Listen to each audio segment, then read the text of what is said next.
Congress. Joining us now, Texas Congressman Michael McCaul of Texas, top Republican on the House Foreign Affairs Committee. Congressman, welcome back to Fox News Sunday. Good to have you here. Thanks, Sandra.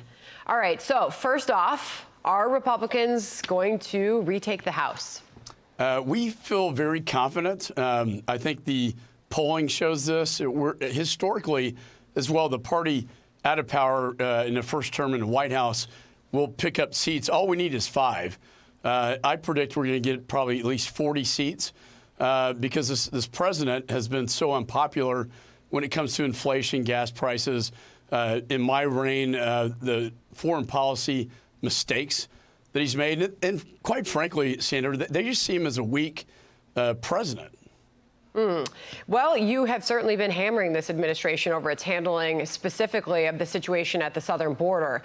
But what concrete steps, Congressman, does your party plan to take on immigration if you do indeed flip the House and the Senate this fall? Well, you know, I worked with the prior administration, President Trump, to install the migrant protection protocols, remain in Mexico. It was working. 85% of these illegals coming up don't have a claim for political asylum. So 85% are kicked out of the system. They had to remain in Mexico, so therefore they didn't touch base in the United States where they would be given what's called catch and release. It's as simple as that. I've urged Mayorkas, he knows better. He was a U.S. attorney in a border state, so was I. He knows what is causing this.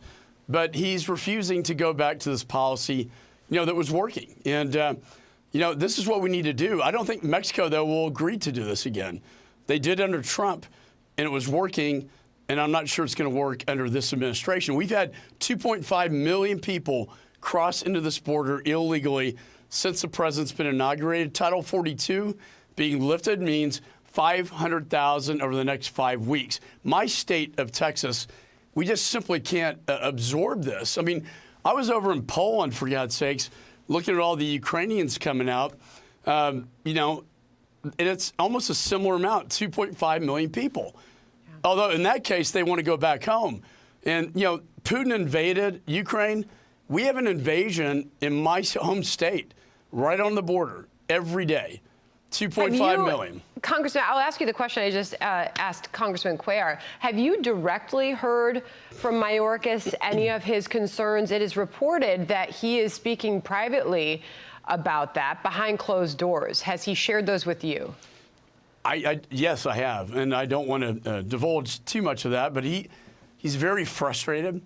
When he went down to the border and Border Patrol agents turned their backs on him, that is really humiliating for a Secretary of Homeland Security.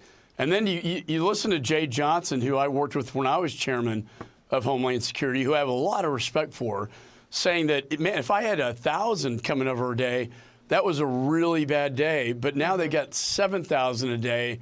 And he says, in his words, that not only can Catholic Charities and Border Patrol not handle this and they're overwhelmed, but he also says that the Biden administration politically is going to be overwhelmed. And that's why you're seeing down in the valley, in my home state, a lot of Democrats now going to the Republican Party.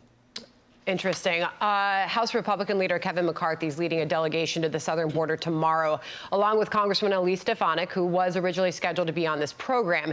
He says the president's policies are only making the situation there worse. What do you hope comes from this visit, Congressman? Well, I was a federal prosecutor down there. I know the border, seen it many times. Sandra, this is the absolute worst I've ever seen it. 2.5 million people coming in. Who's coming in? We don't even know. And now we're going to let them in, as we debate a COVID package, let them in without even being tested. When I travel abroad, I have to be tested before I come back, into the country. And, and there are criminals like the 2 narco traffickers that the Texas National Guard tried to save and then drowned, in the process. But, what's even worse are these fentanyls. We've apprehended enough fentanyls to kill the entire, population of the United States 7 times over. My oldest daughter has been to 4 funerals of this happening. Buying Xanax, and it has, fentanyls in them. This is becoming an epidemic, not to mention that this is the largest human trafficking crisis that I've ever witnessed. And what's sad is that the federal government is complicit because we basically end the last part of the trip. We pick the children up and then send them into the interior of the United States. And so we're actually complicit with this human trafficking. All right. Well, that will all play a big part, obviously, in the midterm elections. House Republicans have yet to release a major policy agenda ahead of the midterms. How do you plan to work with the White House if you do end up taking control of the chamber? Do you see this as an opportunity to block the Biden agenda or one to enact your own? Well, we can enact our own, and then the White House will probably veto it. I worked very well with Secretary Jay Johnson when I chaired Homeland Security. We saw this, try to take the politics out of it and put good policy in place. And, you know, when all is said and done, this is a self-inflicted wound when the president rescinded on day one President Trump's migrant protection protocols and remained in Mexico, which actually brought it to a grinding halt. We had this situation for the first time under control. And I told Mayorkas, I said, you can call it whatever you want. You can brand it a Biden administration policy.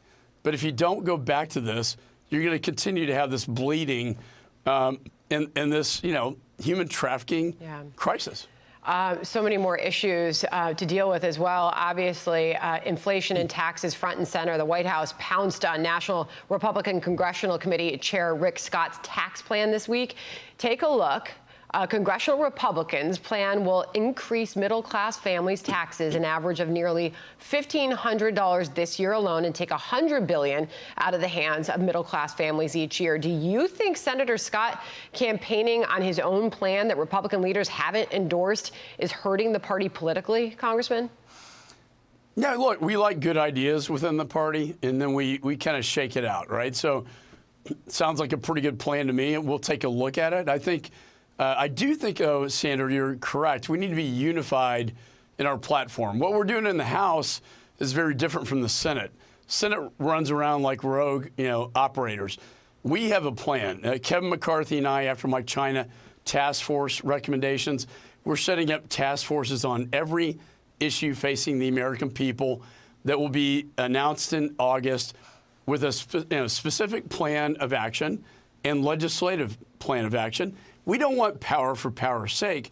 We want power to change the course of this country against Biden's failed policies. And that's what we're going to deliver in August, and we're going to go and campaign on it in the fall. And you mentioned Kevin McCarthy in a new book, of course, big news this week. Two New York Times reporters reporting Senate Minority Leader Mitch McConnell and Kevin McCarthy discussed urging President Trump to resign after the January 6th insurrection. McCarthy has denied that, but new audio proves otherwise. Listen. I'm seriously thinking of having that conversation with him tonight. I think this will pass, and it would be my recommendation we should resign. That would be my take, but I don't think he would take it. But I don't know. Can Kevin McCarthy still lead your conference, sir? Yeah, absolutely. I think Kevin is in very good shape. In fact, the president came out saying that this is not going to endanger his relationship with Kevin, that he's strongly supportive.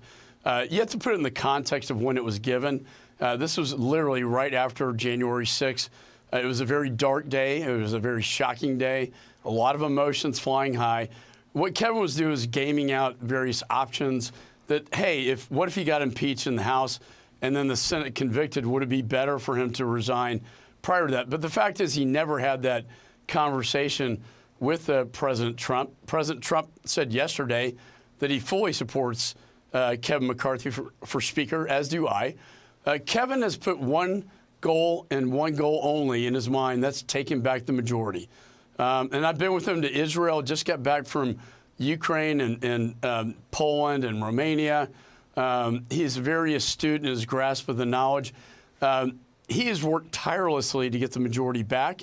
I can tell you the support in the conference is very strong for him, and this is a little beltway bubble blips, if you will.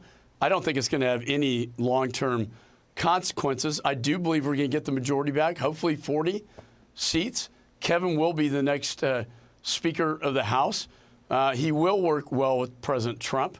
And even when I was in Poland and Warsaw, they were talking on the phone a lot. So I think this is one of those inside Beltway things. When I go home, Sandra, no one talks about this.